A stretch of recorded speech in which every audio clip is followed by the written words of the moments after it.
Bonjour à toutes et à tous. Merci d'être avec nous pour votre émission, votre rendez-vous Océanos, les innovations de la voile, les régates, la course, des portraits, des grands formats, des innovations, je vous le disais, écologie et technique. Tout de suite le sommaire. Au sommaire, le grand format de cette semaine, Océanos est allé à la rencontre d'Aymeric Chapelier, skipper de légende, deuxième à la Route du Rhum chez les classes 40 en 2018, mais aussi deuxième à la Jacques Vabre à bord du Aina, Enfance et Avenir. Le skipper s'attaque d'ailleurs une nouvelle fois à l'Atlantique pour la Jacques Vabre 2021. J-17 avant la mythique Transat Jacques Vabre, donc, nous vous proposerons un récapitulatif d'une course qui risque d'être des plus explosives pour cette édition 2021. Ce week-end, pour le plus grand bonheur des amateurs de voile néo-aquitains, le NJ Kite Tour fait étape à Arcachon pour une épreuve qui s'étalera du 22 au 24 octobre. Le Focus Tech de cette semaine, nous le ferons avec Inav System. La révolution de la motorisation décarbonée n'épargne pas la voile. Nous irons à la rencontre de Michel Nave et de son entreprise Inav System, qui nous expliquera comment l'avenir de la filière se trouve chez les bateaux électriques. Côté éco de Vincent Larguin, il est allé à la rencontre des scaphandriers de La Rochelle, un métier ardu qui demande d'être multitâche dans des environnements les plus hostiles. Enfin, c'est l'innovation écologique de cette semaine, des éoliennes ultra légères au profil singulier. Elles sont construites avec de l'amidon de maïs. Nous serons avec l'entreprise Philéol. Je vous le disais dans le sommaire, le grand format de cette semaine, c'est à la rencontre d'Aymeric Chapelier à Lorient. Vincent Larguin est allé le voir.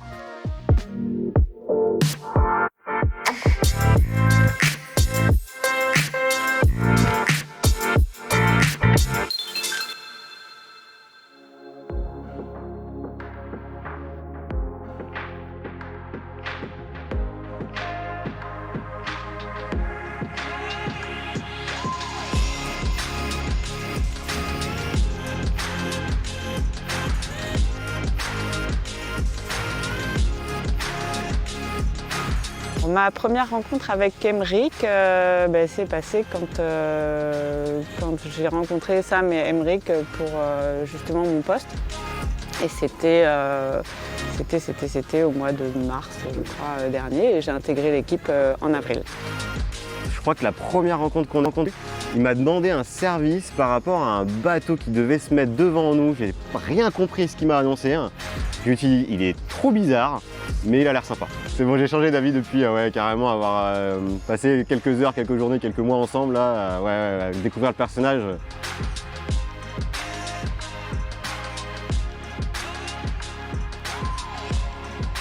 Ma première rencontre avec Aymeric, c'était l'année dernière sur les premiers Grands Prix.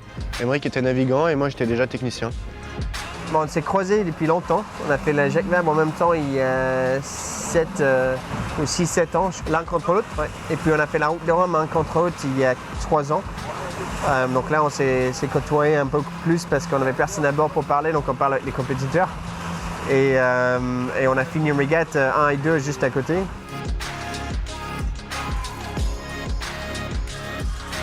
La Route du Rhum, moi j'ai abandonné, donc c'est lui qui a fini deuxième. Et le dernier Jacques Vabre, lui, il a fini troisième et moi je finis deuxième, donc un partout. Et par contre, il reste la première place à chercher sur la Jacques Vabre.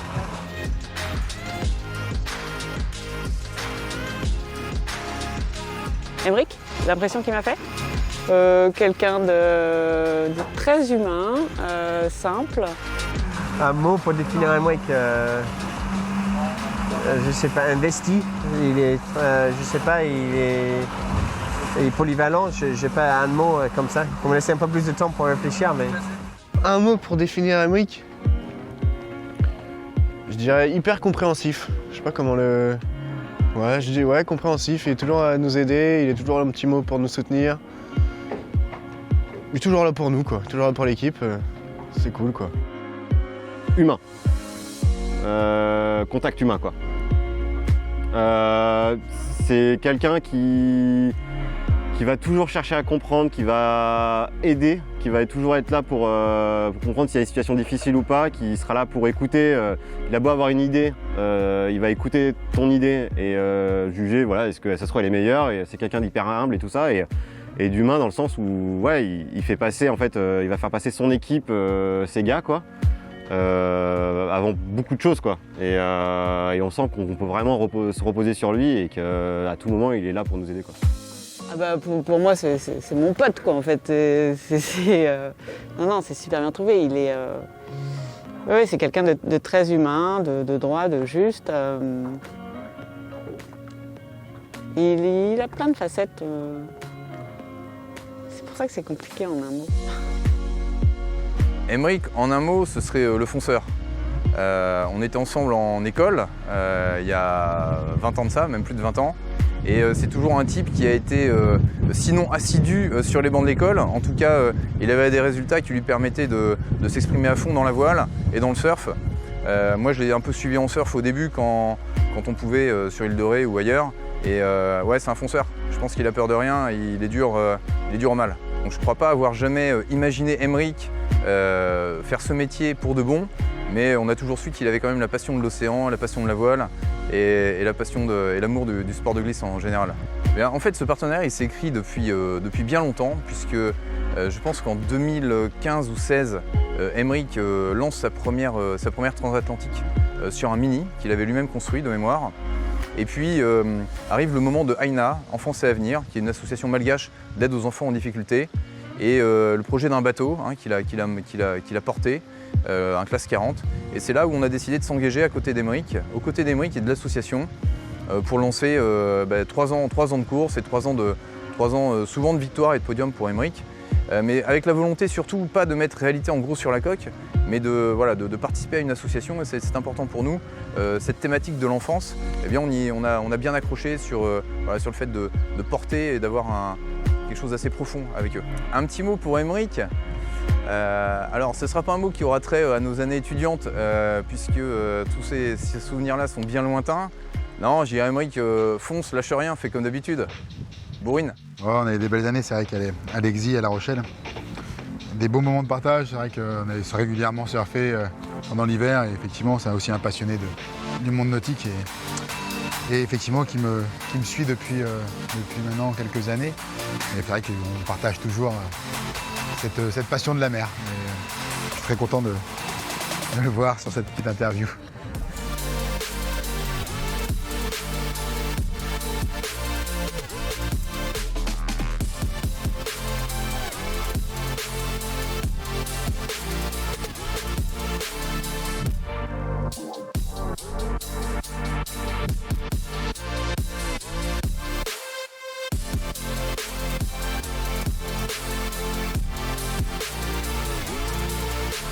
On s'est bien trouvé, je pense que même au sein de toute l'équipe, tous les 5 on s'est bien trouvé, ça a assez vite matché entre nous.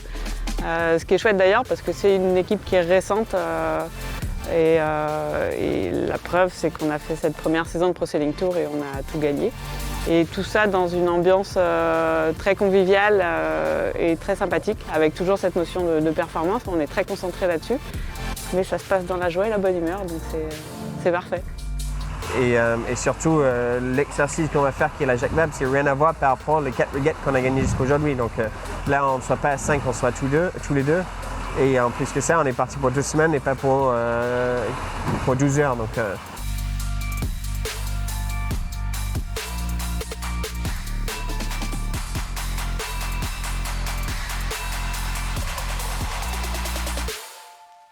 il ne reste que la Jacques Vabre. Après, on sait très bien aussi que les enjeux ne sont pas du tout pareils. Le défi n'est pas du tout pareil, la façon de faire n'est pas du tout pareil. Donc on reste humble, on sait qu'on a plein de choses à apprendre de ces bateaux-là, on a plein de choses à apprendre de nous, on a plein de choses à apprendre de tout. Donc on ne pense pas qu'on est des favoris. On sait que si on a envie de gagner, il va falloir aller les chercher, il va falloir bien naviguer. C'est pas tout à fait pareil et les autres compétiteurs, eux, ils sont beaucoup plus expérimentés dans cet exercice-là que dans l'exercice petit parcours. On sait qu'on a un bon bateau, on sait qu'on a un super bateau. Et on est arrivé, nouvelle équipe, nouveau bateau, voilà, nouveau fonctionnement. On a fait avec le Pro Sailing Tour, on arrivait vraiment en mode, voilà, on sait que ça fait pas très longtemps qu'on est dans la classe les gars, on est là pour faire le mieux et finalement on s'était dit en début de saison on va se mettre un cran à ce cran-là et qui était assez élevé et finalement on se rend compte que ça a plutôt bien payé quoi. Faut pas se reposer sur ses lauriers et voilà, on a une transat à gagner et on veut la gagner en tout cas quoi. Donc ouais, là en ce moment on fait tout pour et le bateau il commence à être pas mal du tout là ouais.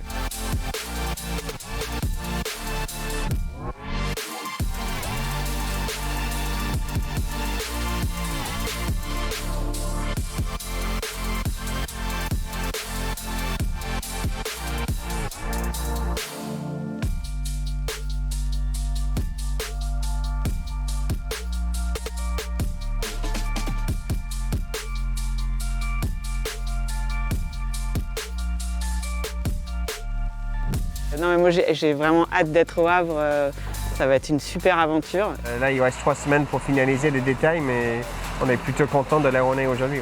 Ouais. C'est sûr qu'il faut travailler énormément la communication, les confiances entre nous. Il faut savoir qu'on va avoir le haut et le bas, moi et moi, et parfois le bas va être en même temps, parfois il va être écarté, parfois le haut il va être en même temps, mais c'est quelque chose à gérer, c'est sûr. Alors quand ils sont en mer, effectivement, ils savent qu'on est derrière, on échange quasiment quotidiennement. Soit parce qu'il y a des problèmes techniques, ou soit parce qu'on a juste envie d'échanger et de se raconter comment ça se passe et avoir des nouvelles.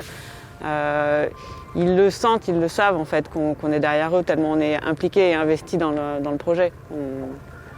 C'est notre vie en fait, ça nous fait vibrer et ça nous plaît. On est tous poussés par cette envie de gagner, donc on sait qu'il y a un moment qui va être facile et un moment qui va être dur. Et on sait que c'est le moment dur normalement où on peut faire la différence. Donc là on se dit là il faut y aller, il faut vraiment pousser maintenant, il faut vraiment trouver la limite maintenant parce que c'est là où ça va se jouer.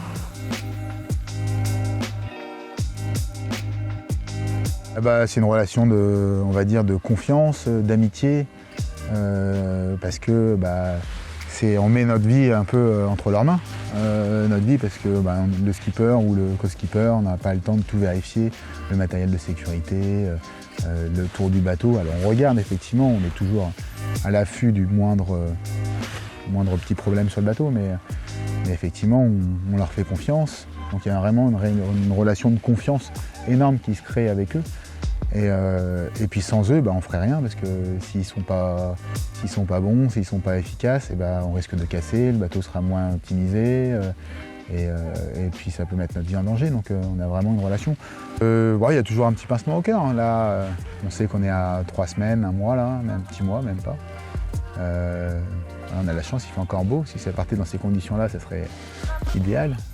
On appréhende toujours un petit peu. Ce sera la 4e. Mais ouais, il y a toujours cette adrénaline qui commence à monter à fur et à mesure. En particulier cette année, parce que les 3 autres, je les avais fait en classe 40. Là, je suis en Ocean 50, un trimaran de 50 pieds par 50 pieds. Et c'est un autre bateau, et un peu plus extrême. C'est-à-dire que celui-là, si on n'est pas attentif, on peut se retourner. Donc il y a un peu plus de stress, en particulier dans les conditions difficiles, si on commence à avoir 2-3 dépressions en tout début. Mais c'est pour ça qu'on va aller s'entraîner la semaine prochaine. Il y a vraiment une bonne dépression qui arrive avec Sam, pour aller justement se préparer et s'amariner un peu et voilà, se mettre en pied pour bien préparer ce départ de la Jacques Vabre.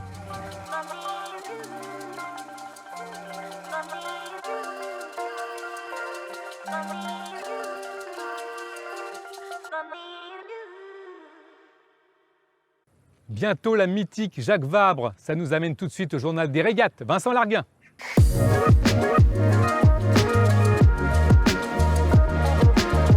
Après une édition 2020 arrêtée pour cause de Covid, le cercle de voile d'Arcachon reprend ses courses, notamment le NJ Kite Tour qui reprend.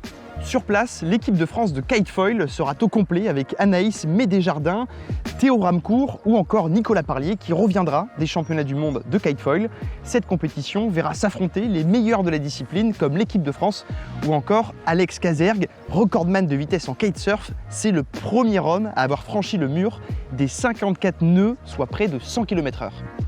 Dans notre long format sous forme de mini-série Okeanos, nous avions couvert la Lourouquayrol, mais également Aymeric Chapelier cette semaine. Et dans 17 jours, c'est le départ pour la Transat Jacques Vabre, une transat qui verra les meilleurs skippers de la planète s'affronter.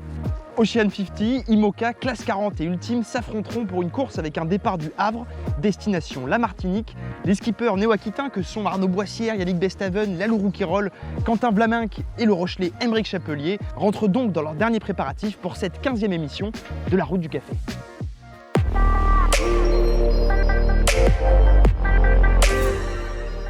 Vous êtes de plus en plus nombreux à nous suivre, habitués aussi aux nouvelles technologies. Vincent Larguin est avec Michel Nave et son entreprise INAV System, une révolution de la motorisation décarbonée qui n'épargne pas la voile. Oui Denis, cette semaine nous sommes avec Michel Nave, un entrepreneur mais également un ingénieur. Et selon lui, la motorisation électrique, c'est l'avenir des voiliers. Michel Nave, selon vous, le moteur à combustion est-il un horizon indépassable de la voile ? Pas du tout. pas du tout, bien évidemment, mais bien évidemment, ça va dépendre du programme, ça va dépendre du bateau, ça va dépendre, effectivement, l'électrique aujourd'hui ne va pas pouvoir remplacer des moteurs de 300 ou 400 chevaux ou 800 chevaux, comme on peut en voir maintenant derrière certains gros bateaux à moteur. Par contre, pour faire court et pour bien illustrer, tant qu'on reste dans un déplacement lourd, c'est-à-dire que tant qu'on ne dépasse pas la vitesse de sa vague, donc pour un voilier, pour une coque un bateau moteur avec une coque semi-planante, là l'électrique s'impose et va même s'imposer de plus en plus dans le milieu du nautisme. Donc j'ai passé mes diplômes de skipper, j'ai fait beaucoup de convoyages, beaucoup de coaching, beaucoup de voyages en voilier et en bateau à moteur. Et c'est là que j'ai pris conscience quand même que quand on fait de la voile, quand on achète un bateau, un voilier, en particulier un voilier, c'est pour être en contact avec la nature. Et ce sacré moteur diesel, c'est une vraie plaie. Ça sent mauvais, ça pollue, et c'est pas du tout en adéquation avec les valeurs que l'on recherche quand on va dans le nautisme. Le moteur électrique est par définition effectivement compact. Il est évidemment très fiable parce que il n'y a pas de pièces sans frottement. Hein. Il y a un rotor, il y a un stator, c'est la seule chose qui bouge quasiment. Et après, il y a quelques pièces mécaniques, si vous voulez, mais on n'a pas de carburateur, on n'a pas de pompe, pas de pompe à eau, de pompe à gasoil, etc. Donc, c'est par définition beaucoup plus léger. On s'est attaché effectivement à faire des moteurs jolis, effectivement. L'électrique doit aussi apporter, pas faire du Apple, mais un petit peu, c'est-à-dire qu'on change d'environnement, qu'on change de paradigme, et pour ça, il faut se retrouver bien également dans ses couleurs, dans ses formes, et dans le fait d'être fier d'avoir à bord une technologie moderne et aussi communicante. On continue cette rubrique Tech et Eco avec un métier un peu particulier. Ce métier, c'est celui de scaphandrier. Anciennement exclusivement pratiqué par des bagnards compte tenu de sa dangerosité, il est aujourd'hui pratiqué par des hommes d'exception aux compétences extraordinaires, tantôt maçons, tantôt soudeurs et parfois dépanneurs. Ces couteaux suisses des océans travaillent également dans des milieux avec une visibilité quasi nulle comme les stations d'épuration. Ils ont accepté de me recevoir dans leurs locaux dans le quartier de la Palisse à La Rochelle. On écoute Pascal Baron, le patron de cette entreprise un peu particulière. On effectue de nombreux travaux. Ça va du béton, ça va à la soudure, ça va au découpage sous l'eau, au renflouage de bateaux. Donc il faut beaucoup de connaissances. Et c'est pour cette raison que la formation qu'on est obligé de suivre dans les écoles, il y en a 4 en France, les écoles de scaphandrier. Elles nous apprennent à travailler en sécurité, mais après, le gros de la formation va se faire au sein des entreprises dans lesquelles on va travailler, puisque chaque domaine est particulier. Et on peut même dire que pour une même opération, les conditions de visibilité vont être différentes, les conditions de mer vont être différentes. Après, on peut travailler aussi en rivière. Donc l'environnement est différent chaque fois. Le nom de l'opérateur, celui qui va travailler sous l'eau, donc le scaphandrier. Donc une équipe toujours de 3 scaphandriers avec un chef d'opération hyperbar et un scaphandrier de secours et un scaphandrier en opération.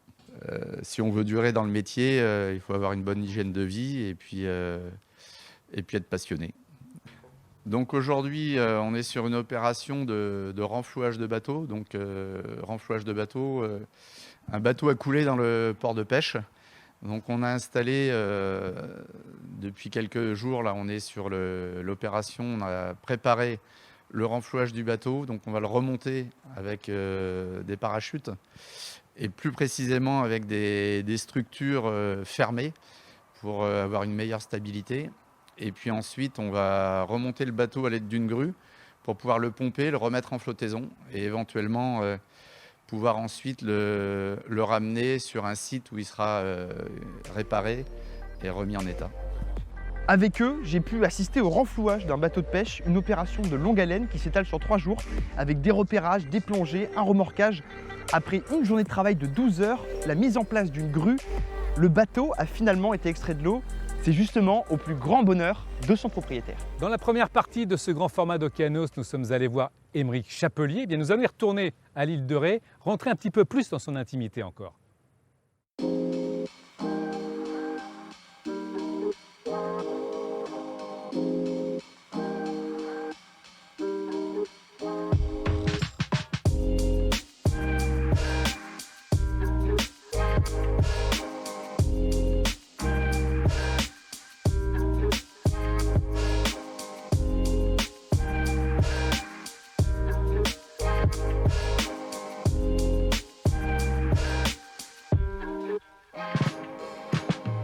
Là, on est à Sainte-Marie, sur l'île de Ré, à 2 encablures de La Rochelle qui est derrière nous, et sur une petite plage qui est tranquille, hein, hors saison, avec une vue assez dingue sur l'île de Léon, Fort Boyard et l'île d'Aix. Et j'ai passé beaucoup de temps ici, beaucoup d'années. C'est sur cette plage-là que je révisais mon bac au mois de juin ou au mois de mai, il y a maintenant plus d'une vingtaine d'années. Donc c'est un endroit que j'apprécie. Et en fait, ma grand-mère habitait sur l'île de Ré, mais de l'autre côté, à la flotte. Donc ouais, effectivement, l'île de Ré a toujours été bien présent chez moi. En fait, j'ai commencé à naviguer, c'était mes parents qui construisaient un bateau. J'ai appris à marcher sur un bateau. Donc c'est peut-être un peu pour ça que c'est un peu naturel chez moi aujourd'hui. Mais non, j'ai tout de suite accroché. Enfin, j'avais déjà un peu cette passion, ou en tout cas cette attirance. Après, effectivement, au début, on découvre un peu la voile l'été sur les petits bateaux, optimistes, Kata, il fait beau, c'est super, on peut dessaler, c'est génial.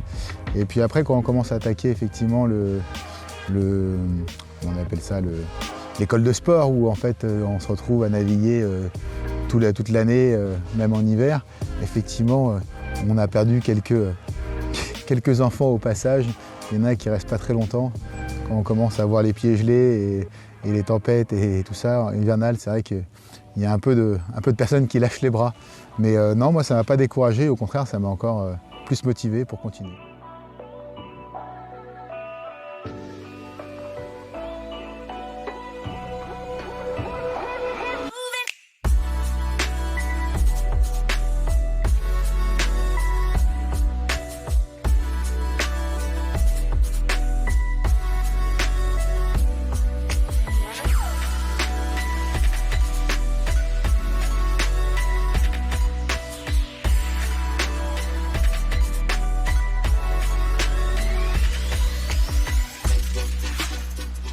Marin, ouais, toujours eu envie d'aller faire, ancré depuis tout petit, la mini transat. C'était un truc, mon père l'avait tenté de la faire en 79 et après en 81, il avait coulé en 79 et son bateau n'était pas arrivé au départ en 81. Donc ouais, ce challenge mini, un petit bateau, une seule personne, un océan, sans communication. Donc ouais, c'était un challenge que je m'étais un peu mis quelque part dans la tête. Après, ouais, j'avais d'autres passions, vraiment la passion, vraiment une grosse passion pour la mer en général.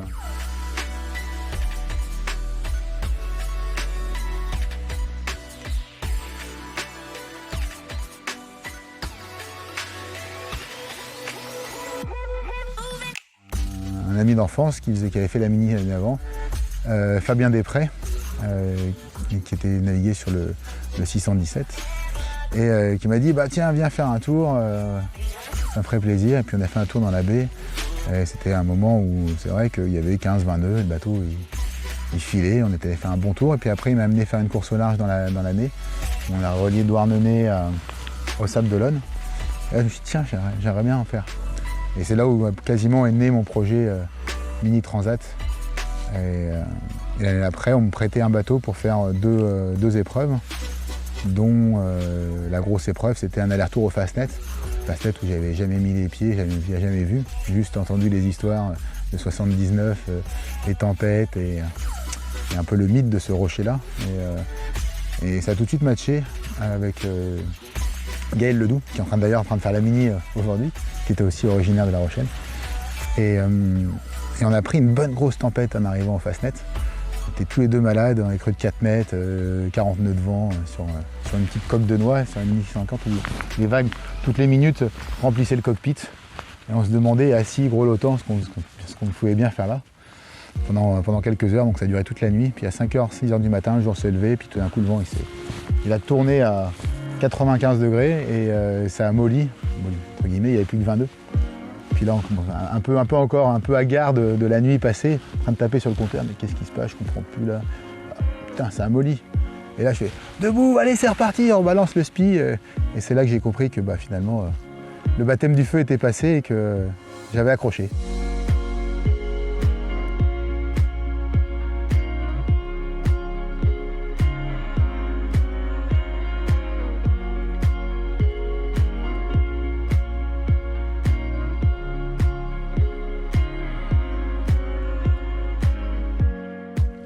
Ce que j'ai tendance à dire, c'est qu'on a de la chance, c'est un peu comme on a peu d'autres sports comme ça, c'est souvent des victoires individuelles ou en équipage réduit, mais il y a un gros travail d'équipe derrière. Et le résultat, finalement, avant une course, il y a 95% du résultat qui est déjà joué. Ce qui va se jouer sur l'eau, c'est les 5% qui restent.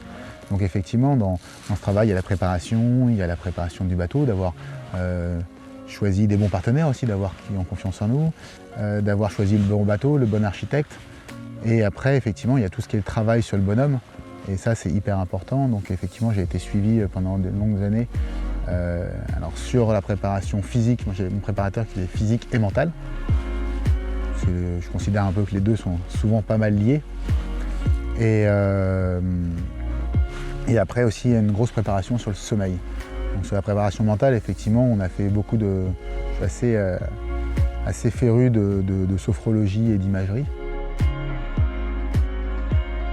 On sait que les 48 premières heures sont assez des fois compliquées à gérer. Et puis il y a un moment aussi où on passe de la foule à la solitude. Et il y a cette espèce d'abandon et puis c'est des courses qu'on travaille dessus pour aller les réaliser tout pendant 3 ou 4 ans. Donc c'est aussi l'aboutissement de beaucoup de choses et il ne faut pas se faire submerger par l'émotion à ce moment-là, il faut rester concentré, efficace. Essayer de gérer aussi nos craintes effectivement sur les conditions à venir. Et donc ouais, on avait un gros travail pendant 3-4 jours avant l'épreuve, d'1 heure de sophrologie en déjà, à un moment, c'était s'imaginer le départ pour effectivement pouvoir profiter du moment mais sans que l'affect et l'émotion ne nous envahissent. Savoir ce qui va se passer, voilà, on va dire au revoir à tout le monde, après ça va être le départ de la course, la tension va monter, et puis après on poursuit comme ça sur l'imagerie sur 24-48 heures pour imaginer, effectivement, on commence déjà à savoir la trajectoire qu'on va faire, la dépression qui va nous attendre. Donc là on va mettre sous telle configuration, on va passer sous un tel, il faudra être prêt, il y aura peut-être un choix difficile à faire à ce moment-là, et puis après ça va monter, donc comment le vent va monter, il va monter. On va être obligé de changer telle voile, comment je peux faire pour que ça se passe le mieux possible. Il y a une manœuvre périlleuse qui va être celle-là. Donc en fait on imagine et en fait quand on vient dans l'action, on la fait de façon naturelle, automatique et sans émotion. C'est vrai qu'on a de la chance de faire un sport incroyable. Des levées de soleil ou des levées de lune. Cette vague, ces 2 vagues incroyables, je me trouve dans la route du Rhum. Être accompagné par des milliers de dauphins. C'est vrai qu'on a quand même la chance de vivre des trucs incroyables. L'arrivée de la route du Rhum reste quand même quelque chose de marquant. L'arrivée de ma première transat, mini transat, c'est aussi quelque chose qui est très marquant. Il y avait ma femme qui m'attendait à l'arrivée et tout ça, et dans les 2 cas. À la route du Rhum, il y avait ma femme et mon fils. Après, ouais, effectivement, les moments de gagne sont toujours, de bons résultats sont des excellents souvenirs. Mais il y en a plein d'autres, des moments où juste tu surfes sur une vague, un ciel étoilé, la lune, la pleine lune, tu navigues à tombeau ouvert dans 25-30 nœuds de vent et puis c'est incroyable. On a la chance de voir des choses que on va dire que 99,9% des personnes ne verront jamais. Pour moi, il y a clairement 2 catégories. Il y a ceux qui... comme dirait, je ne sais plus qui il y a 3 types de catégories. Il y a les vivants, les morts et les marins. Et effectivement, et c'est pour ça que c'est dur aussi sur les départs, parce que nous aussi, on est terriens. On lâche notre vie de terrien pour devenir des marins. Pendant X semaines. Et la transition est difficile dans l'autre sens. Et oui, je pense que, effectivement, les terriens qui ne sont que terriens ne vivront jamais ce qu'on arrive à vivre sur l'eau. Et du moment où on le vécu. Et je pense qu'entre les deux, il y a aussi les montagnards, les alpinistes, où effectivement, on est des sports de nature et où on est à la merci des éléments naturels et on les respecte.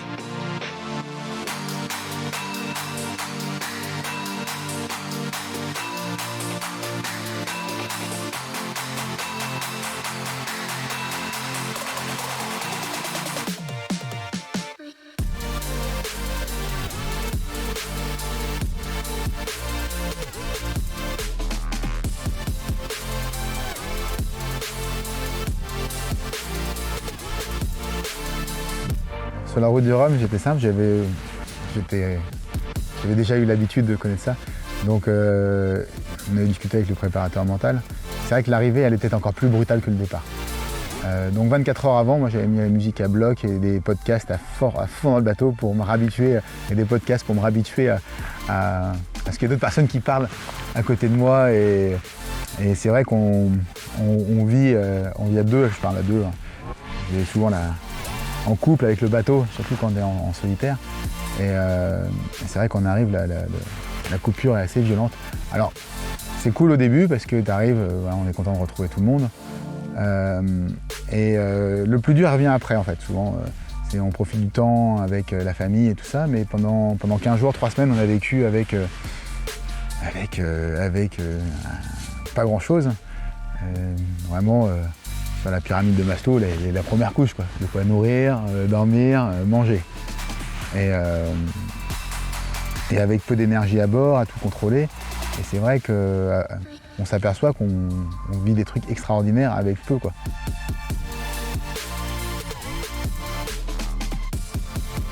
On essaye de minimiser notre impact. Alors aujourd'hui, effectivement, il y a 2-3 classes de bateaux qui me dérangent un peu, les IMOCA, trucs comme ça, qui sont toujours plus à la course à l'armement, alors qu'on s'aperçoit que le Vendée Globe, c'était l'année dernière avec la victoire de Yannick, qui n'était pas l'un des derniers bateaux, mais de la génération précédente, qu'aujourd'hui, il n'y a jamais eu autant d'audimat. Et pour le coup, ils sont allés aussi vite que 3 éditions précédentes. Donc ils ont arrêté d'accélérer et ça a rendu d'autant plus la course intéressante. Donc c'est pas parce qu'il y a la technologie qu'on est obligé de s'engouffrer là-dedans et dépenser des millions et changer des foils en permanence sans se préoccuper de l'impact que ça peut avoir. Donc ouais, moi je referais plutôt pour plaider une décélération. Une petite décélération dans la voile, ça ferait pas de mal. Et en tout cas, avoir des bateaux, on va dire plus... on va dire sustainable, plus durable. Et avant tout, pour que ce soit plus durable, il faut qu'on ait des règles de classe qui soient plus restrictives pour que des bateaux... Et aujourd'hui, on a la chance, et c'est pour ça que j'adore cette support-là qui est l'Ocean 50, c'est qu'on navigue avec... Il y a 7-8 concurrents, et aujourd'hui, tous les bateaux vont quasiment à la même vitesse, entre le dernier né qui est né l'année dernière et celui qui est né il y a 12 ou 13 ans. Et ça, c'est une réelle force de la classe, c'est-à-dire que les bateaux durent, et du moment que les bateaux durent, ils s'amortissent en termes carbone, et puis on n'a pas besoin d'être à la course à l'armement, avoir toujours le plus de budget pour en faire toujours plus que les autres. Donc ouais, c'est une classe qui m'attire aussi, ça. Après, sur l'Ocean 50, ouais, mais c'est possible, mais ça reste très, très marginal. Ça reste pas sur des pièces qui sont structurelles, c'est plus sur des pièces d'aménagement, comme la casquette, le roof.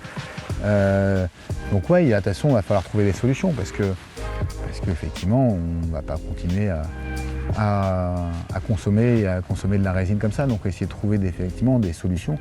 Est-ce que c'est celle-là? Est-ce que ça sera autre chose? L'avenir nous le dira, mais en tout cas, c'est bien de s'y intéresser, c'est bien de travailler dessus. Et effectivement, c'est des super projets.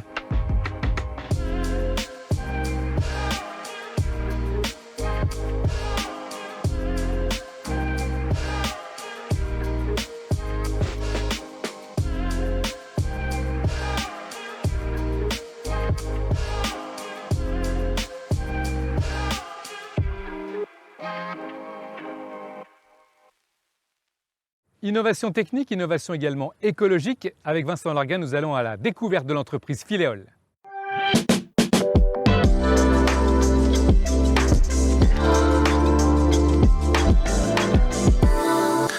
C'est l'innovation écologique de cette semaine. Nous allons parler éolienne, une éolienne faite à base d'amidon de maïs, donc qui est totalement biosourcée. Et pour ça, j'ai Jean-Luc Baudard avec moi qui est là pour répondre à ma question. D'abord, Jean-Luc, comment ça fonctionne concrètement cette éolienne ? Philéol, c'est une société qui a décidé de se faire amie avec le vent et de créer des mini-éoliennes biosourcées, biodégradables et qui a comme utilisation, les utilisateurs potentiels sont les bateaux et les entreprises. Alors, il y a 2 types d'éoliennes dans le monde. C'est des éoliennes à axe horizontal, c'est-à-dire c'est des éoliennes avec des grandes pales qu'on voit sur le bord des autoroutes. Et puis, vous avez les éoliennes verticales comme Philéol fait. Bien entendu, tout ce qui se fait en éolien a des coefficients de performance, et les coefficients de performance dépendent du design que vous avez donné à votre éolienne. Par exemple, nos éoliennes à axe vertical auront un coefficient de performance de maximum 26%, tandis que les éoliennes à axe horizontal ont un coefficient de performance maximum à 40%. Donc ça fait presque 2 fois plus que ce que nous produisons. Par contre, nous n'avons pas de nuisance sonore et pas de vibration. Donc toutes les éoliennes à axe horizontal, comme le vent appuie à un seul point sur les pales, tout ce qui est au-dessus de ce point est nuisible. Il fait des vibrations ou il fait du bruit. On est tous conscients qu'on va avoir des problèmes de prix de l'énergie, on va avoir des problèmes de prix du carbone et toutes ces choses-là. Enfin, je pense qu'on est assez conscient que si on ne prend pas des décisions aujourd'hui pour l'avenir des générations futures, la situation écologique va être vraiment dramatique. Donc on avait décidé de produire une éolienne qui était tout à fait carbone neutre. Donc je ne sais pas si je vous l'avais dit, mais nous sommes labellisés Solar Impulse. Solar Impulse, c'est Bertrand Piccard qui a fait le tour du monde avec un avion sans consommer une seule goutte de kérosène. Et il a créé une fondation où il a sélectionné 1000 sociétés qui ont une solution pour diminuer l'impact carbone dans le monde. Mon objectif, c'est vraiment d'imaginer qu'il y ait 100 millions de personnes, ou moins, mais qui émettent des éoliennes, et de réaliser qu'en fait, en mettant chacun une petite éolienne sur son bateau ou sur des maisons, sur des entrepôts, on puisse arriver à générer des gigawatts avec de l'énergie vraiment verte. Voilà, cette émission se termine et on va voir tout de suite avec Vincent ce qu'il nous prépare pour la semaine prochaine. Oui Denis, cette semaine, je t'ai préparé une petite surprise, direction La Rochelle à la rencontre d'un kitesurfer. On se retrouve la semaine prochaine. Retrouvez évidemment cette émission sur nos réseaux sociaux, Facebook, YouTube. Très bonne semaine à toutes et à tous.